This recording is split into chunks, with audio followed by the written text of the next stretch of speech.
Welcome back to Brand Chops, the podcast that helps small businesses stop wasting money on marketing by building a brand that actually works. I'm Zach Lemire, and today's episode is all about what your outfit is saying before you even ever say a word. We're talking about how your personal style reflects your brand, what the difference is between branding yourself and branding your business, and Shelley's top 5 do's and don'ts to avoid sending the wrong message with your presence, especially on Zoom. So joining us today is Shelley Golden, an international personal branding expert, image consultant, and stylist with more than 20 years of experience helping professionals look, feel, and communicate their best.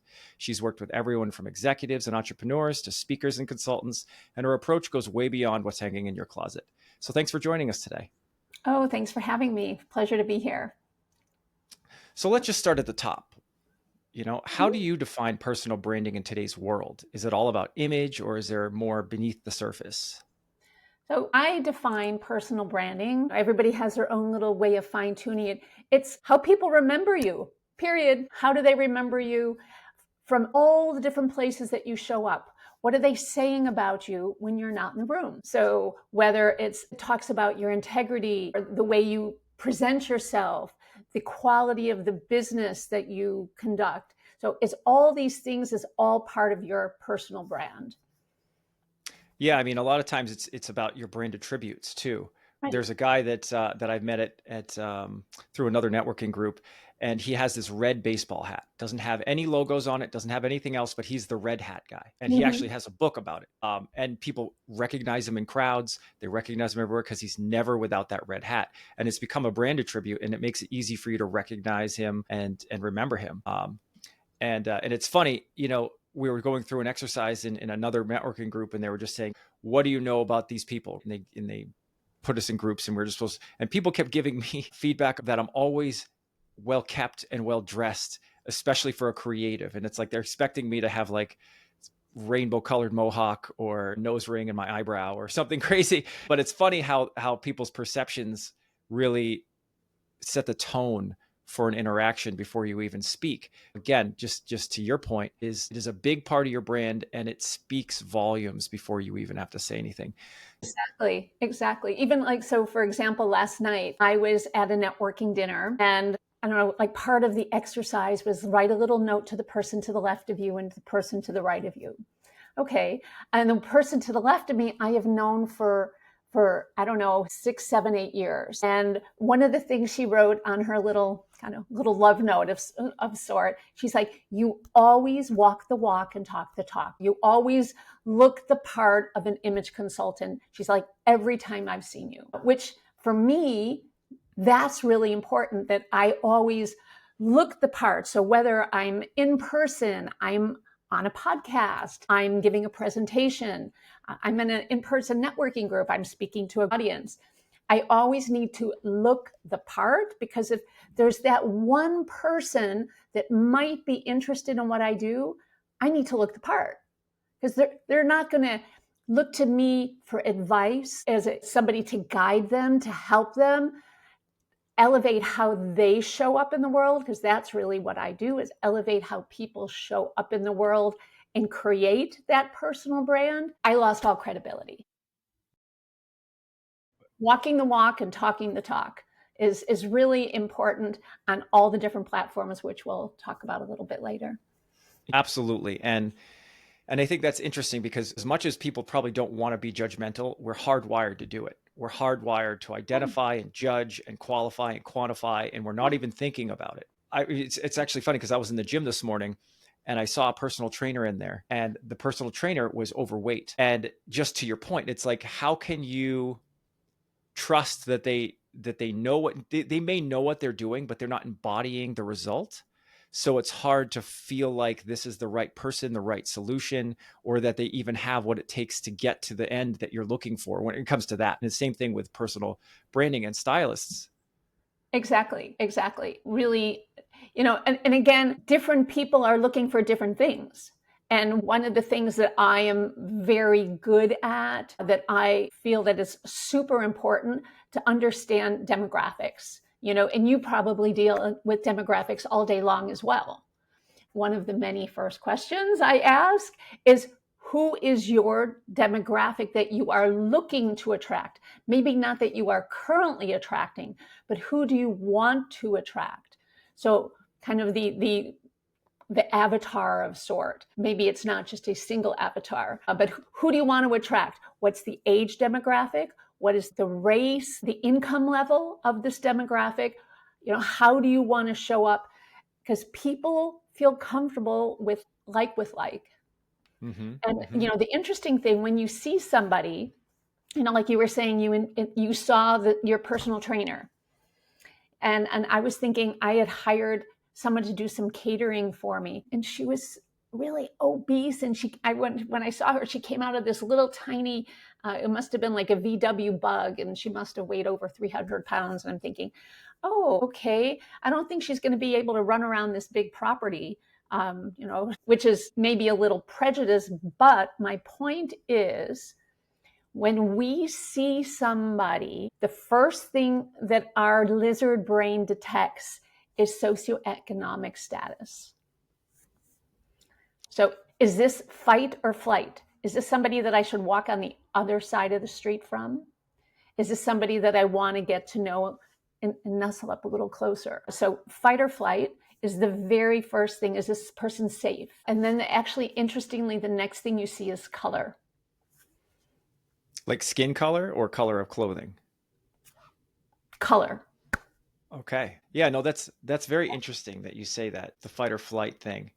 And I've also heard that, in networking, especially when people come up and they ask you, oh, so what do you do? It's really, even if it's not consciously, what the reason is they're trying to judge you socioeconomically. It's like, what do you do? What do you like to do? If you golf, if you ski, if you talk about vacations a lot, then you're going to be giving the vibe of, I've got some money, I've got some wealth, I've got some affluence. But if you go, like, oh, well, I'm still trying to figure out how to get that spare tire off my car, it's a different conversation. Right. And again, people don't mean to judge, but we're hardwired. We're hardwired to do it. Right, exactly. One of the things I always say to my clients, if you appear to have expensive clothing on, you don't have to have expensive clothing. If you appear to have expensive clothing, which quite often means it's clean, well pressed, well tailored, people will pay you more money because they assume that you make more money because you are so successful that they want in as well.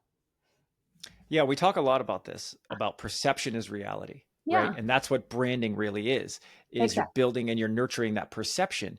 And what perception do you want people to have of you and your business? And you have to be consistent in how you show up and what you deliver for that perception to stay true. And it doesn't matter what you feel like your perception is. It's really how you're showing up. So if you're showing up saying, oh, I'm making promises to deliver on time, for example, but 9 times out of 10, or even 50% of the time, you're late, then you're unreliable. That's become your brand. Right. And it doesn't matter what you feel like, and it doesn't matter what you try to do. Or You've even got what to you be look like consistent. at this point. Yeah. I've been in other networking groups, and it's been interesting because I felt like I actually wanted to leave because of the way people were showing up. And all I ask for is that you show up like this matters to you. And when they're showing up covered in cat hair, sitting on their floor, leaning up against their bed, ill lighting, poor sound, bed head, like, all the way down really, here. really, like, this is your one shot to make us trust no one like you so that we will refer you. And how can I do that if this is how you show up to something so easy as a Zoom call networking group? Then how can I trust that you're not going to show up to my client's house in your pajamas? And it's really interesting. And as many times as I've tried to explain that to people and try to help them out, they're really committed to, this is just who I am. This is my personality. They're not really saying it, but this is what they kind of are saying, that this is my brand and I'm committed to that. But personal branding evolves too, right? Brands evolve. So what do you think is maybe the biggest misconception people have about personal branding? It's exactly what you were just talking about. One of the biggest misconceptions is, yeah, well, this is kind of who I am anyhow. This is how I have been. And that is not necessarily going to win you maybe new clients or a big contract. Again, what I always say, again, who is the demographic you are looking to attract? So, up until the last, say, 20 years, it depends, of course, where you live in the world. If you wanted, when you went to work, you put on your work clothes. And when you had your work clothes on, you were in work mode. When you came home and you took off your work clothes, then you were in home mode. And now it's kind of melding the two together. So when you are putting yourself out there and you put on your work clothes and you look good on a networking call, whether you're on Zoom, you're going to an in-person meeting, you want to like show up your best. And of course, one of the misconceptions is if you don't show up your best, does that mean you have the best product?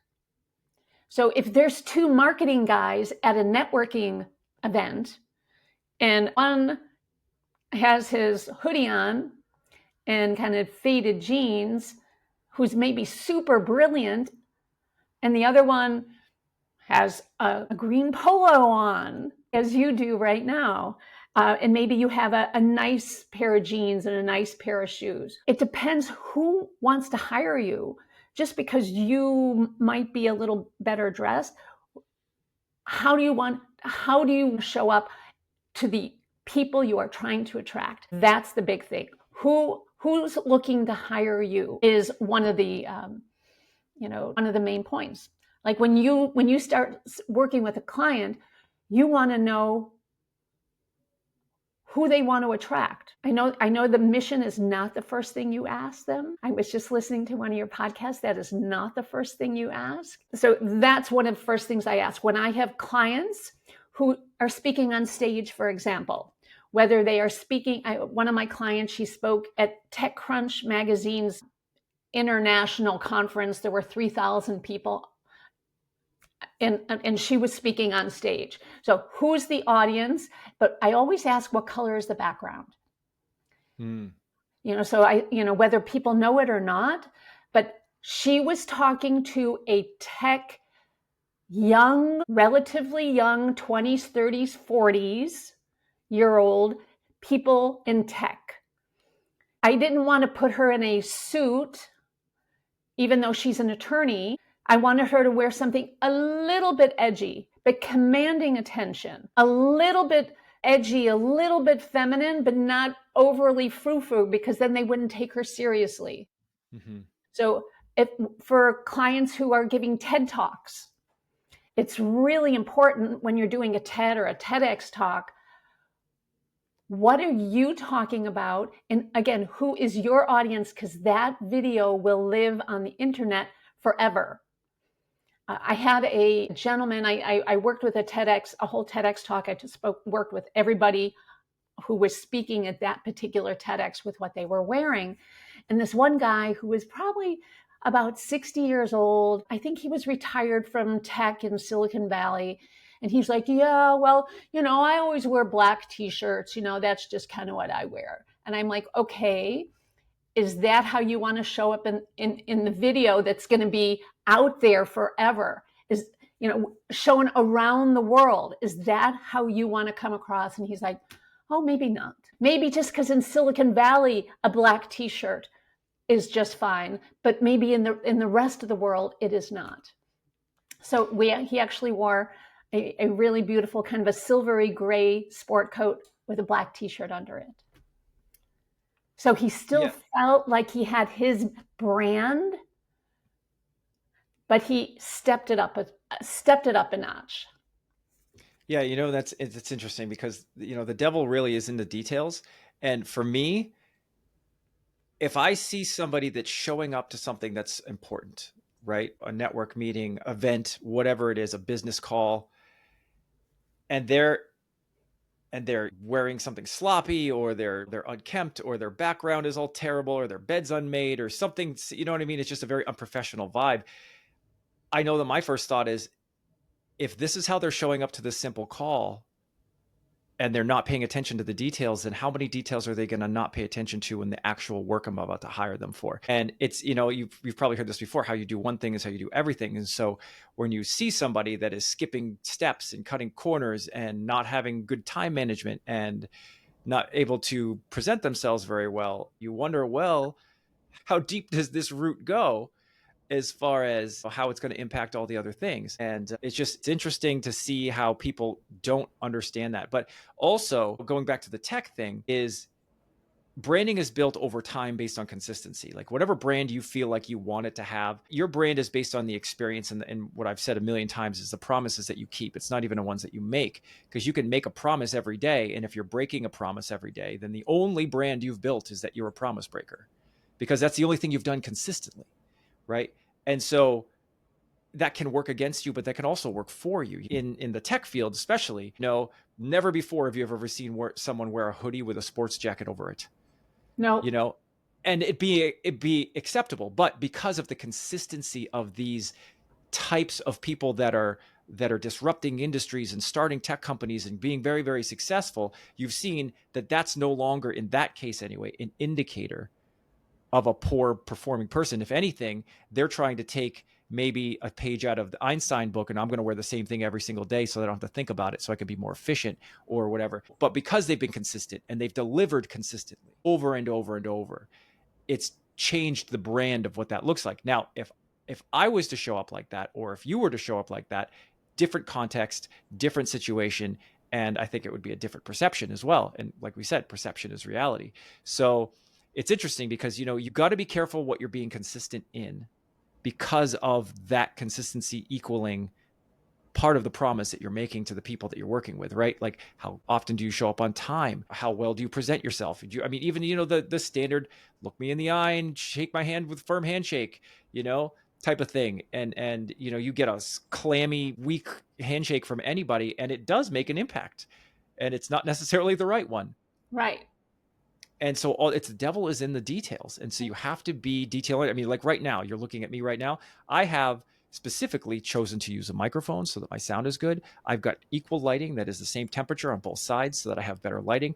I've put, faux wood in the background so that I have a nice background, so it's not just looking like a bedroom or something. And all of this was very intentional. Mm-hmm. And I wanted it to be something that wasn't overly stuffy, but also not something that was so casual that it was uncomfortable, like I was just in a spare bedroom somewhere. Again, when I was starting one of my businesses way, way back in the day, like 20 years ago, everybody was afraid that you were working out of your grandmother's basement or something like that. Now that's okay because of COVID. So there's so many things that you have to be careful about. So again, the devil is in those details. At the beginning of COVID, I created what I call the Zoom makeover. I didn't think about it. It just kind of happened, probably because I had lived in Amsterdam for 10 years and studied the Dutch masters and art, and like landscapes and the lighting, and Rembrandt had Rembrandt lighting and subliminal lines. And like 2 weeks before COVID shut down, I met this woman who was a sales trainer, and she's like, hey, let's do a workshop. I'm like, sure, let's do a workshop. And our first day to talk about this potential workshop was, 2 or 3 days before COVID shut down. And I said, well, hey, since I'm in the I help you look good and feel confident business, I could help people look good on Zoom. And we ended up having 3 of these sessions in 10 days and with 100 people in each session. And I ended up running with this and ended up over years speaking at thousands of people around the world how to look good on Zoom. And I created this 5-step process on how to look good on Zoom. And it's not just, so it was camera angle, lighting, sound, background, what color clothing works best on you, how to position yourself. But it's not so much how to look good, but the reality is it's how to create authenticity, credibility, and authority. And one of the things I always say, and I still do these, which is kind of crazy to me, is I always wanted to feel like you're sitting at the table at the same level, having a conversation with the person directly across from you. So that's actually part of my personal branding package, is not only how you look good in person, how you look good on camera, video, stage, but also how you looking good on Zoom. Like you said, you have lighting. The lighting is even on your face, left and right. you're positioned in a certain way. You don't have reflections of lights in your glasses, which are so distracting. And basically, I try to eliminate distractions. So that's, again, part of your personal brand. How do you show up consistently, whether it's on Zoom, like I said, on stage, also how you show up on social media. What are you wearing? What color are you wearing? Are you wearing the attire? Do you look, your hair, your glasses, your makeup, your shoes? Are you attracting the demographic that someone visually who sees that video, it's even if it's a social media video or it's a video on a website? Are you looking the part? What's in the background? Is it distracting? Is it complimentary? Are you blending in with the background? Are you standing out in the foreground? So that kind of goes back to, learning about paintings. You have the foreground, midground, and background. And it's in my mind. So when I am working with my clientele, it's all of these little pieces to the puzzle. Again, fine tune every little bit. And when you're fine tuned, so for example, one of my really good clients, the client who was speaking at TechCrunch in front of 3,000 people, that was initially why she came to me. What do I wear? Now she's one of my best clients. So as I'm a color consultant, we did a full color analysis. We constantly are buying new clothes, tweaking her wardrobe, how to put it together with the correct accessories.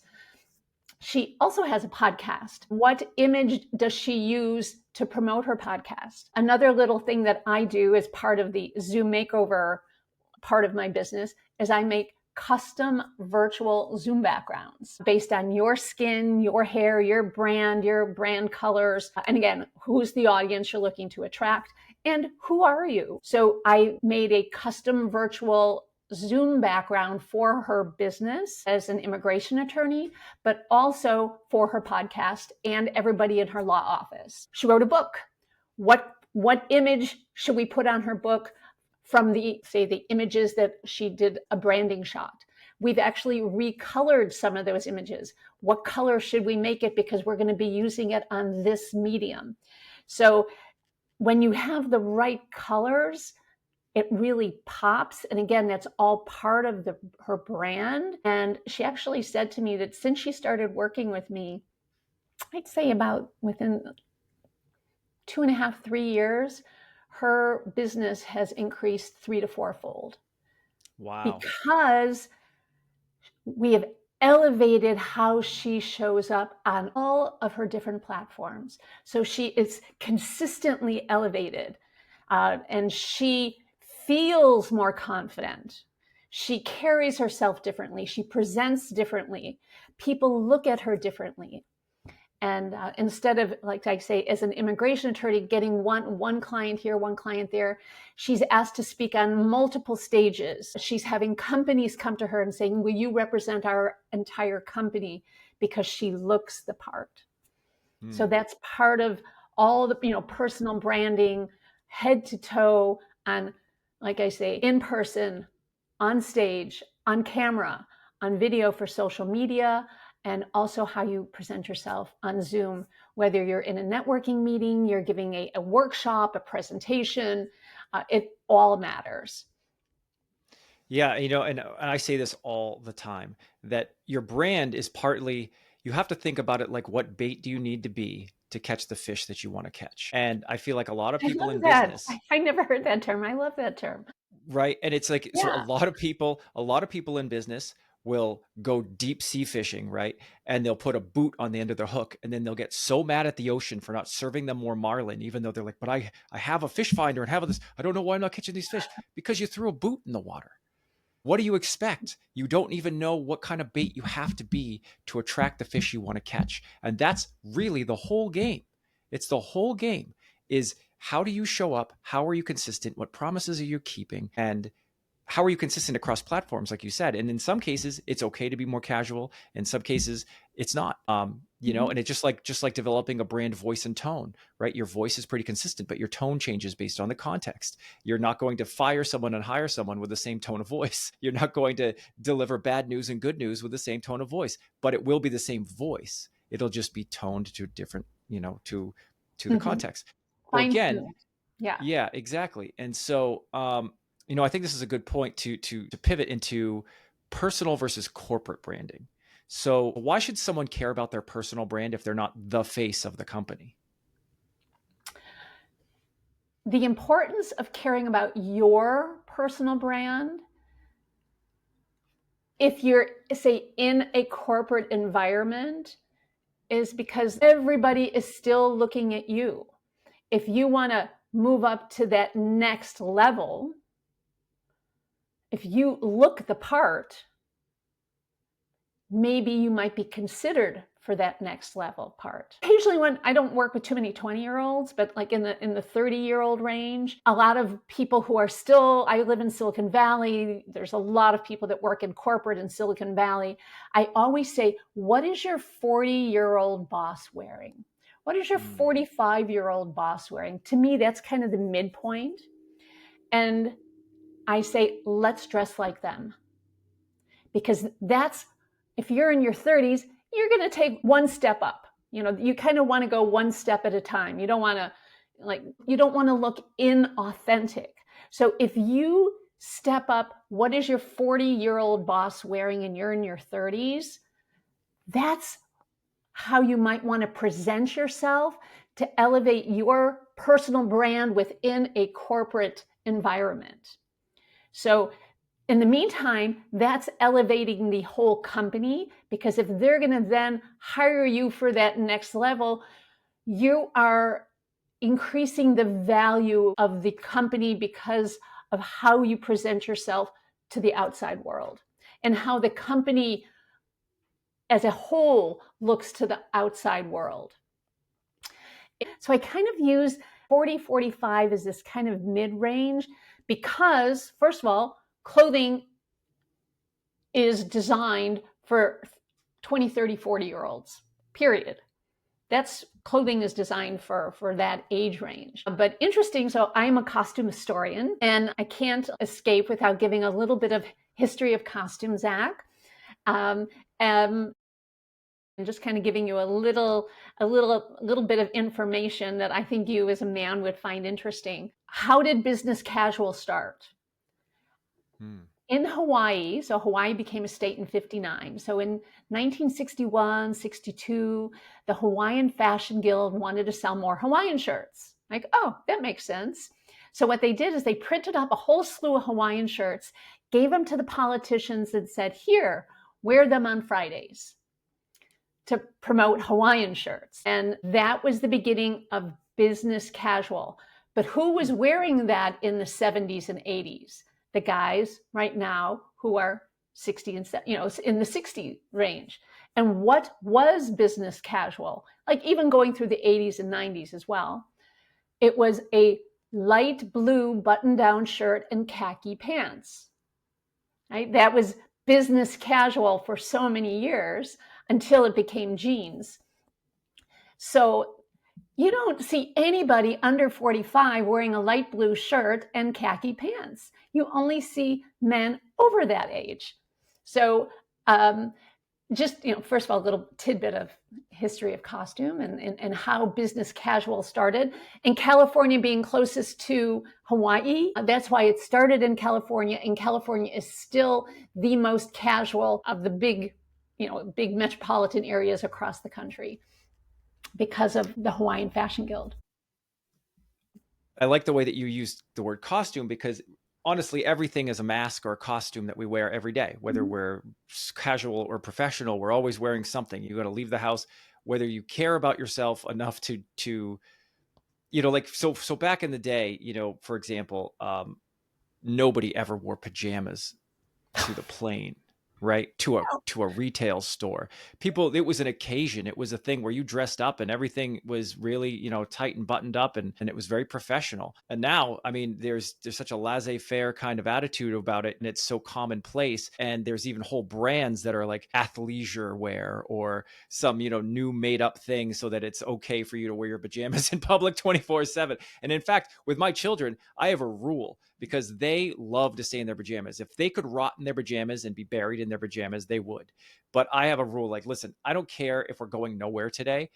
Get up like you care about yourself, make your bed, and put on some clothes. Like you just don't rot in the same pajamas all day long. It's definitely a generational thing. Absolutely. But just as a follow up, and I really like how you mentioned before, as far as the personal versus corporate brand, because you never know what the future may hold, right? And it's consistency that builds your brand. So, and I'm sure everyone on this podcast and anyone has probably heard this: dress for the job you want, not the one that you have. Because at the time that they go to make that decision, who can represent our company? Who can be the face of this? Who can do that? And the more that you've proven consistently that without anything else, it's just how you operate, this is how you're going to show up, then you've built trust and you've built a little bit more likability, and it helps you with your authority, just like you were saying. And the know, like, and trust is a big piece, especially when you're the face of a company. Interesting you say that, dress for the job you want, not the job you have. I am actually at this very moment editing my next newsletter on the 5 mistakes that you make in elevating your personal brand. And this week is dress for the job you want, not the one you have. And the 3 tips that I have put in my newsletter, so I'm going to just share this with you, and it goes for both men and women, not in any particular order. Put on a jacket or a blazer. It could be a cotton jacket. It could be a silk jacket. It could be long. It could be short. For men, it could be a shirt jacket. It could be a sport coat. It doesn't have to be a proper blazer per se. It could be knit. It could be, a very casual one. But when you put on a jacket, a blazer, for women as well, it elevates people's perception of you. Like, wow, you look more powerful. You look more authoritative. You look more confident. For women in particular, especially for smaller, more petite women, it helps them take up more space. And I don't know where I heard this. I can't remember the percentage, but more than 50% of CEOs in the United States are men over 6 feet tall. So they physically take up more space. So I always encourage petite women, wear a jacket that has a little bit of shoulder pad so you take up more space. So the first thing is wear a jacket. Gives you authority. It not only gives you confidence, but the way people look at you. They will look at you as the expert authority and somebody in control. The second thing is your shoes matter. Everybody notices your shoes, whether you're wearing sneakers. So say for a man, you can be wearing whatever you're wearing on the top. If you have some white sneakers, okay, but maybe you get navy leather sneakers. For men, what's in right now, and I say in, I also want to say modern. I don't like to use the word fashionable because people say, well, I'm not fashionable. What's modern right now for men, almost across the board, is like a light brown shoe, a light brown leather shoe. It could be more of a dress shoe. It could be a light brown leather sneaker, but like a light brown shoe, if you put that on, people will go, hey, nice shoes. Trust me, everybody will notice your shoes. Same for women. Elevate your shoe. It doesn't have to be a high heel, but you always want your shoes looking new, period. You want them looking new. The minute they start not looking new, take them to a shoemaker, a cobbler, get them polished, get the heels replaced. It's all those little pieces. If you don't care about your shoes, maybe there's a little piece of the business that it's a little bit on the side. You're not going to cross the T's and dot your I's. So everything from top to bottom. So wearing a jacket, always having shoes that look new, clean, polished. And the third thing, this is mostly for women, but sometimes I think it also goes for men, a really nice bag, whether it's a handbag for women. You don't want something that looks old and ratty. It just kind of brings you down just a little bit. And same thing with men. If you have, say you have a backpack, if you have kind of the same backpack you're going hiking with, maybe it's like, okay, but maybe you get a really nice leather backpack, or a really, nice, clean, maybe I'm not advertising, but like nice Tumi backpack, for example, like a really nice looking bag. All of a sudden, people will look at you and go, hey, nice bag. And it just elevates you, and people will look at you as the authority. They will look at you as somebody who is very confident, who really perhaps makes more money, and like, wow, if you look like you can afford these nice things, people will pay you more money because they think you must be so successful in what you do that everybody comes to you. I want to come to you too. I want to work with you too. So these are 3 little things that you could do to elevate and kind of present yourself for the job that you want, not the one you have.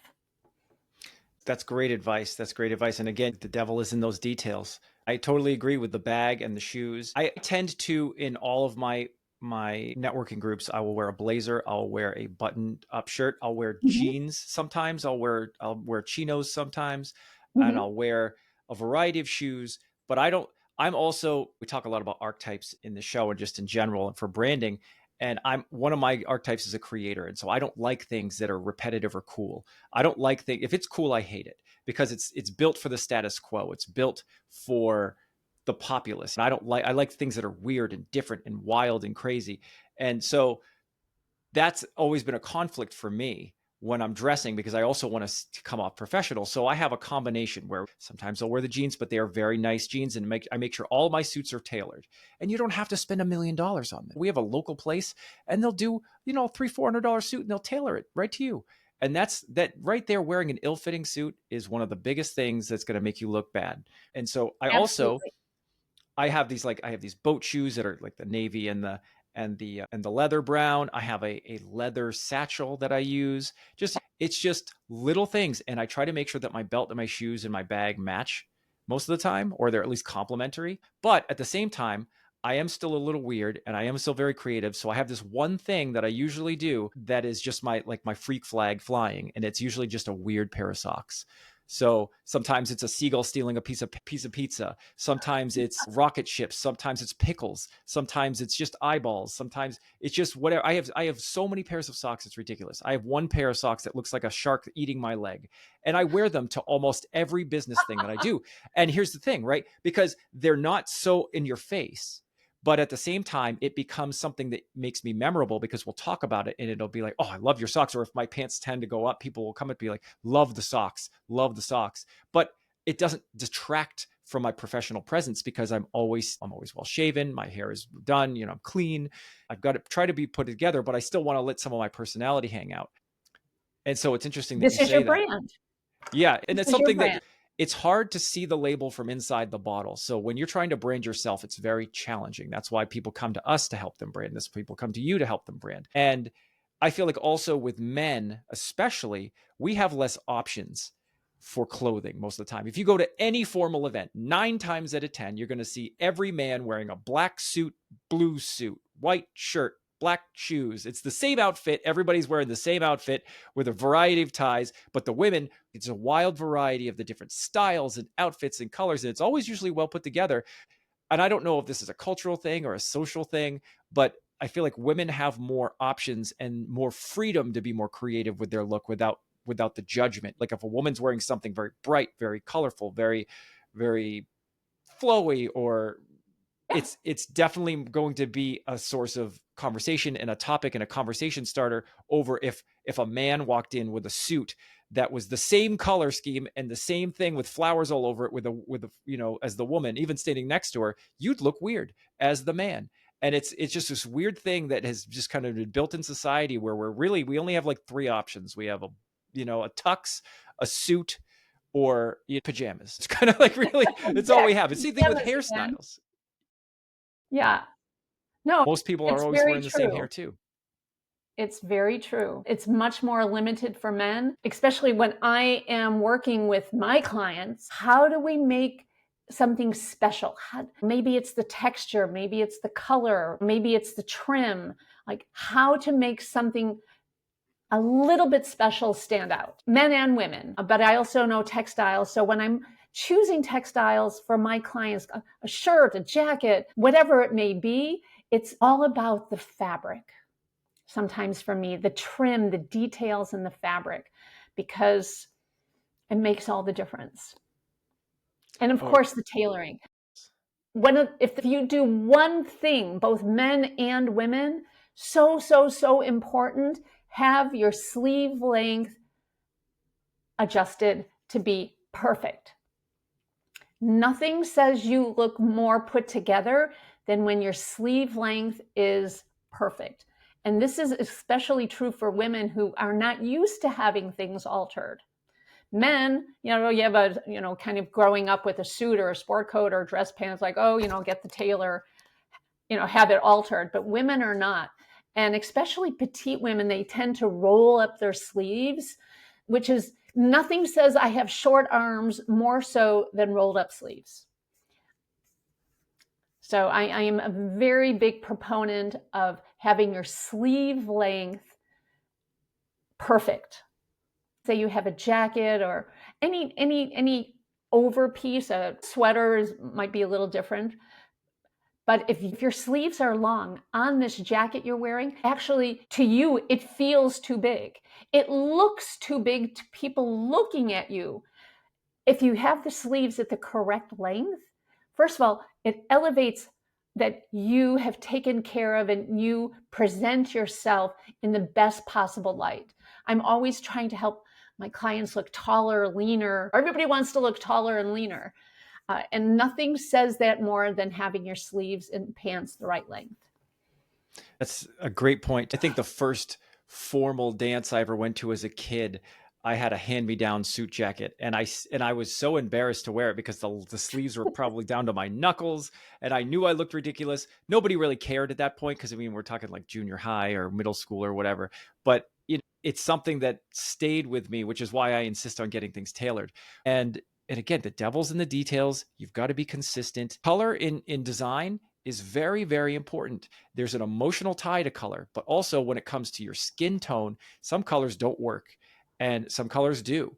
And so whether that color is your brand color or not, it might make you look washed out. It might make you look terrible. And so you might have to find another way to incorporate those brand colors, like with an accent piece or with a belt or a shoe or a hat or a pin or something.